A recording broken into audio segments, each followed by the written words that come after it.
Corruption అనేది ఏ రకంగా యూపీఐలో మనము రోల్ మోడల్ వరల్డ్ ఫస్ట్ మనతోనే స్టార్ట్ అయింది ఒక రూపీఐ పేమెంట్ స్కాన్ చేసి ఫస్ట్ ఎక్కడ లేదు, ఫస్ట్ ఇండియాలో స్టార్ట్ అయింది. అంటే మనం రోల్ మోడల్ వరల్డ్కి ఇచ్చిన ఈ పేమెంట్, ఎందుకంటే ట్రాన్స్పరెన్సీ అనేది అంటే ఒక పేమెంట్కి ఒక పేమెంట్ ఏ రకంగా అయితే కులమానం భద్రత అయితే నీట్గా ఉన్నది, అది పోయినాయి వచ్చిన తెలిసిపోతుంది, మధ్యలో పోయేందుకు ఏముండదు. ఆ రకంగా యూపీఐ పేమెంట్ తీసుకొచ్చేసి అభివృద్ధిని కానీ పేమెంట్ చేయడానికి ఈజీ పెద్దగా మనకు ఎవరో ఫోన్ ఉంటుంది వరల్డ్ ఇండియాలో ఎక్కడ తిరుగుతుంది, ఇండియాలో ఎక్కడ తిరగచ్చు $45 లేకుండా పేమెంట్ ఈ రకంగా అవినీతిని అరికట్టడానికి దీన్ని ఒక వరల్డ్ ఒక రోల్ మోడల్గా తీసుకుంటుంది.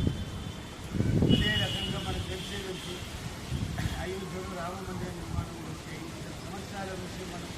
దాని మీద పోరాటం చేస్తే అది వచ్చిన తర్వాత ఈ రకంగా ఈ దేశంలో ఒక చిన్న రక్తం కూడా చిందించకుండా ఈ యొక్క అయోధ్యలో